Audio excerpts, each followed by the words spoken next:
Hello everyone. सो आज के इस वीडियो में हम लोग बात करने वाले हैं regarding the different water dispute that India has with other countries. मैंने पिछले वीडियो में ऑलरेडी इंडस वाटर ट्रीटी के ऊपर बात कर रखी है। सो पाकिस्तान के ऊपर थोड़ा लेस टाइम स्पेंड करेंगे, वो भी आखिरी में। आज मैं प्राइमरीली स्टार्ट करने वाला हूँ रिगार्डिंग चाइना। तो आपको पता होगा कि इंडिया और चाइना के बीच में सैंगपो या फिर ब्रह्मपुत्र रिवर फ्लो करती है, और इंडिया के साइड से बहुत ज़्यादा कंसर्न्स है कि यार चाइना ने बहुत सारे डैम्स बना दिए हैं या बना लेगा और बहुत सारा पानी रोक लेगा, जिसकी वजह से इंडिया को बहुत सारे प्रॉब्लम्स हो सकते हैं। सो इस वीडियो में मैं बेसिकली क्लियर करना चाहता हूँ कि इसमें काफ़ी सारे मिसकंसेप्शंस हैं जिसको मैं क्लियर करना चाहता हूँ। सो जो पहला थिंग है वो ये है कि हाँ, करेक्ट है कि चाइना ने बहुत सारे डैम्स बना रखे हैं तिब्बत में, जिसकी वजह से थोड़े प्रॉब्लम्स आ रहे हैं। बट आपको ये समझना पड़ेगा कि मोस्ट ऑफ द डैम्स जो वहाँ पर है वो run of the river dams हैं।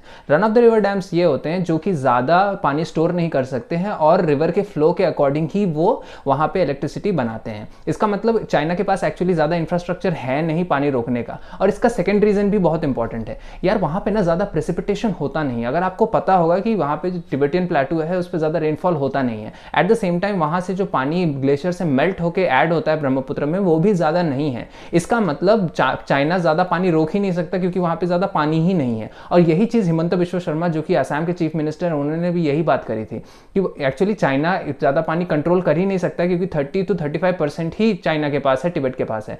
एक्चुअली ज़्यादातर जो पानी है ब्रह्मपुत्र में वो अरुणाचल के ट्रिब्यूटरी से आता है। इसका मतलब वहाँ पर ही सबसे ज़्यादा रेनफॉल होती है और उसके बाद ब्रह्मपुत्र में आके वो मिलता है जो कि बांग्लादेश में फ्लो करता है। तो डैम्स और बाकी सारी चीज़ तो इतने प्रॉब्लम नहीं है। तो प्रॉब्लम क्या है? प्रॉब्लम है वाटर बॉम्ब। वाटर बॉम्ब क्या है? आपको पता होगा कि चाइना क्या कर सकता है, वो बहुत सारा पानी एक बार में स्टोर करके वो एक फ्लशिंग टाइप का चीज़ कर सकता है। मतलब एक बार में बहुत कम टाइम में वो सारा पानी छोड़ दे, जिसकी वजह से एक फ्लडिंग की सिचुएशन आ सकती है। और इसका सोल्यूशन इंडिया साइड ने एक्चुअली निकालने की कोशिश भी करी थी। उन्होंने जाके सियांग रिवर, जो कि अरुणाचल में ब्रह्मपुत्र को कहते हैं, वहां पर एक डैम बनाने की कोशिश की थी, एक रिजर्वायर बनाने की कोशिश की थी, जहां पे एक्स्ट्रा पानी सेव किया जा सके, स्टोर किया जा सके, अगर चाइना वाटर बॉम्ब बनाता है तो। लेकिन इसके अगेंस्ट वहां के जो लोकल है उन्होंने बहुत प्रोटेस्ट किया। इनफैक्ट ये पूरा प्रोजेक्ट बन ही नहीं पाया। अभी भी बहुत सारा इस पे टेंशन है। उन्होंने वहां पे ये कहा, जो वहां के लोकल लोग हैं वो कहते हैं कि यार ये हमारे लाइवलीहुड के अगेंस्ट है, क्योंकि यहाँ पर अगर आप डैम बना दोगे तो हम यहाँ पे फार्मिंग नहीं कर सकते, और अगर हम फार्मिंग नहीं कर पाएंगे तो हम चीजें बेच नहीं पाएंगे, एंड ऑब्वियसली वहां पे उनकी लाइवलीहुड को नेगेटिवली इफेक्ट हो रहा था। और ये कुछ हद तक सही बात भी है, क्योंकि वहां पे अगर आपको डैम बनाना है तो 50+ विलेजेस को किसी दूसरे जगह पे जाके आपको शिफ्ट करना पड़ेगा, and obviously it is going to be very very difficult. So इसका सोल्यूशन क्या है? इसका सोल्यूशन है कि हम उनको जाके, फॉर एग्जांपल जो वहाँ के लोग हैं, जो इंडिजिनस कम्युनिटीज है, वहाँ पे उनको समझाना पड़ेगा regarding the problems that can be created, और ऑब्वियसली उनको सोल्यूशंस भी देने पड़ेंगे ताकि वो हमारे साइड आके हमारी बात समझ सके और जो चाहिए, जो सबके लिए बेनिफिशियल है, वो चीज़ किया जा सके। अब आते हैं कुछ रियल प्रॉब्लम पे। तो रियल प्रॉब्लम वहाँ पर है seismic activity. Seismic activities for example earthquakes. आपको पता है कि जो हिमालयन रीजन है, यहाँ पे बहुत सारे फॉल्ट लाइन्स है बिकॉज ऑफ द हिमालयस। वो बहुत ही यंग माउंटेन रेंज है, तो वहाँ पे बहुत ज़्यादा अर्थक्वेक्स कॉमन होते हैं, जिसकी वजह से अगर आप बहुत ज़्यादा डैम्स बनाओगे तो ऐसा बहुत हाई पॉसिबिलिटी है कि वहाँ पे अर्थक्वेक के समय या फिर क्लाउड बर्स्ट के समय वो इंफ्रास्ट्रक्चर हर्ट हो जाए, टूट जाए, जिसकी वजह से एक मैन मेड डिजास्टर बन जाएगा। ये एक बहुत बड़ा प्रॉब्लम है, और इसका सोल्यूशन, और इनका एग्जाम्पल आपने हिमाचल प्रदेश में देखा है। वहाँ पे आए हर साल कुछ ना कुछ गलत होता है, कुछ ना कुछ इंफ्रास्ट्रक्चर टूट जाता है, डैम टूट जाता है या फिर क्लाउड बर्स्ट हो जाती है, जिसकी वजह से बहुत ज़्यादा डैमेज होता है, and this is all man made. So एक प्रॉब्लम तो ये है। और जो दूसरा प्रॉब्लम है वो बेसिकली चाइना से रिलेटेड है। आपको याद होगा 2017 में डोकलाम पे स्टैंड ऑफ हुआ था इंडिया और चाइनीज मिलिट्री के बीच में। अगर आपको याद है तो उस समय चाइना ने हमारे साथ हाइड्रोलॉजिकल डेटा, बेसिकली कितना पानी है रिवर में, ब्रह्मपुत्र रिवर में, या फिर कितना फ्लो है, या फिर कितना ज़्यादा हमें टेंशन लेनी चाहिए रिगार्डिंग द डैमेजेस जो कि हो सकता है, या फिर फ्लडिंग के समय, वो डेटा, जो इंपॉर्टेंट डेटा है, वो इंडिया के साथ शेयर करना उन्होंने बंद कर दिया। डेफिनेटली बांग्लादेश के साथ वो शेयर तो कर रहे हैं अभी भी, पर इंडिया के साथ शेयर करना बंद कर दिया, जिसकी वजह से हमें कुछ प्रॉब्लम्स फेस कर सकते हैं, हमें हो सकती है। So these were the only 2 and 3 problems that we had with respect to China. Okay, तो अब हम बात करते हैं regarding India Bangladesh water dispute. तो यहाँ पे ना दो चीजें हैं बेसिकली। पहला जो है वो है फरक्का बैरेज, और दूसरा है तीस्ता रिवर। तो फरक्का बैरेज के ऊपर पहले बात करते हैं।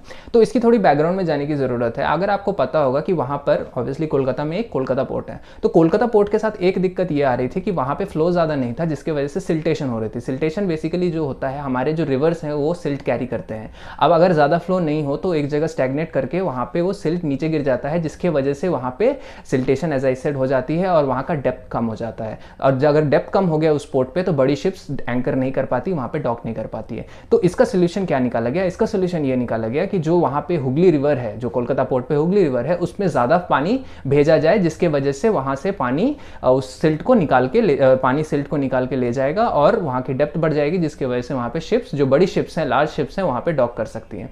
इसका सोल्यूशन यही निकला। तो ओके, इसको किया कैसे जाएगा? तो वहाँ पे ना क्या था कि जो गंगा रिवर है उससे काफ़ी ज़्यादा पानी बांग्लादेश में जा रहा था। तो उन्होंने क्या किया, वहाँ पर एक फरक्का डैम या फिर फरक्का बैरेज बना दिया, जिसकी वजह से बहुत सारा पानी अब बांग्लादेश न जाके ये हुगली रिवर के थ्रू कोलकाता पोर्ट चला जाए। इससे ऑब्वियसली दिक्कत किसको हो सकती है? बांग्लादेश को। क्यों? क्योंकि वहाँ पे बहुत ज़्यादा प्रॉब्लम्स आने लगी ड्यू टू लेस वाटर। अब प्रॉब्लम्स क्या थी? ऑब्वियसली फार्मर्स को पानी चाहिए उनको अपने क्रॉप्स ग्रो करने के लिए, जिसकी वजह से उन्हें बहुत प्रॉब्लम्स होने लगी। जो सेकंड प्रॉब्लम आया वो था सैलिनेशन। आपको पता है कि जब भी रिवर और सी मीट करते हैं तो वहाँ पे एक टू फोर्सेस होती हैं, एक रिवर का फोर्स जो कि फ्लो के आ रहा है और एक है आपका ओशन का फोर्स। जब भी आप रिवर के फोर्स को कम कर देंगे वो जो डेलिकेट बैलेंस है वो ब्रेक हो जाएगा, जिसकी वजह से बहुत सारा सी का पानी लैंड में आ रहा था। ऑब्वियसली आपको पता है कि सी का पानी सैलिनेटेड होता है, मतलब वहाँ पे सॉल्ट होता है, जिसकी वजह से वहाँ पे जो एग्रीकल्चरल फील्ड्स थे वो सैलिनेटेड हो जा रहे थे और वहाँ पे क्रॉप्स को बहुत नुकसान हो रहा था, क्रॉप्स ग्रो नहीं कर पा रहे थे। तो ये सेकंड रीजन था जिसकी वजह से बांग्लादेश परेशान था।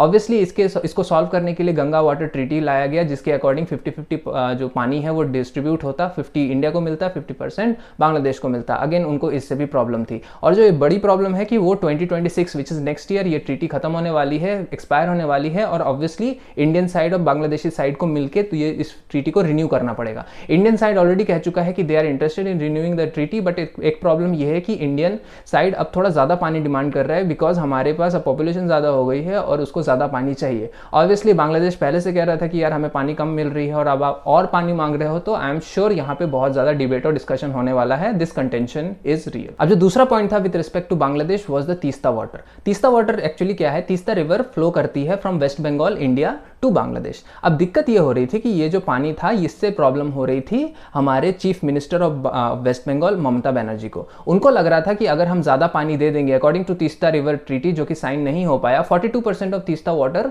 Was to be with India और 38 के आसपास बांग्लादेश को जाने वाला था। लेकिन ममता बनर्जी को लगा कि ये वेस्ट बंगाल के फार्मर्स के अगेंस्ट एक कॉन्स्पिरेसी है या फिर बोल लो उनके साथ गलत हो रहा है, जिसके वजह से उन्होंने इसका प्रोटेस्ट किया 2011 में और ये ट्रीटी कभी साइन ही नहीं हो पाया। अभी तक इसके ऊपर ज़्यादा डिस्कशन नहीं है और मुझे नहीं पता ये साइन होगा कि नहीं होगा। ऑब्वियसली अब हम बात करने वाले हैं रिगार्डिंग पाकिस्तान, इंडिया पाकिस्तान जो इंडस वाटर ट्रीटी है, इसके ऊपर मैं ऑलरेडी एक वीडियो बना चुका हूँ। लेकिन मुझे ये समझाना है यहाँ पे कि एक्चुअली अब वो अबेयंस में जा चुका है, टेम्पररीली सस्पेंड हो चुका है। अब मुझे नहीं पता ये कब जाके वापस रीइंस्टेट होगा, क्योंकि मुझे नहीं पता पाकिस्तान अपने टेररिस्ट पे एक्चुअली काम करेगा नहीं करेगा, क्योंकि जो रीज़न दी गई थी इसे सस्पेंड करने या फिर अबेयंस में डालने की, वो ये थी कि जब तक पाकिस्तान अपने टेररिस्ट ऑर्गेनाइजेशन के अगेंस्ट इर्रिवर्सिबल चेंजेस नहीं करता, उसको एक्चुअली सपोर्ट करना बंद नहीं करता और इंडिया में जो टेररिज्म हो रहा है वो खत्म नहीं होता, तब तक ये जो वाटर ट्रीटी है, इंडस वाटर ट्रीटी, ये सस्पेंडेड रहेगा। जिसके अकॉर्डिंग अगर ये तब तक सस्पेंडेड है, इसका मतलब उसके जो भी लीगल प्रोविजंस थे अब इंडिया पे अप्लाई नहीं होते। अगर आपको पता है ऑलरेडी, तो इंडस वाटर ट्रीटी से इंडिया को कोई फायदा नहीं हो रहा था, क्योंकि इंडिया जो है वो अपर रिपेरियन स्टेट है, मीनिंग उसके पास कंट्रोल है रिवर्स का। अब क्या होगा? अब इंडिया मनचाहा इंफ्रास्ट्रक्चर उन रिवर सिस्टम्स पे बना पाएगा, जो भी 6 रिवर हैं, किसी भी रिवर पे अपना इंफ्रास्ट्रक्चर बना के जितना पानी उसे लेना है वो ले सकता है। अगेन क्या इंडिया करेगा नहीं करेगा, दैट्स अ डिफरेंट डिबेट। मुझे नहीं लगता करेगा, because there can be lot of things that can change. However मुझे अगर ये भी लगता है कि इंडिया को करना चाहिए। Okay, so this is one thing.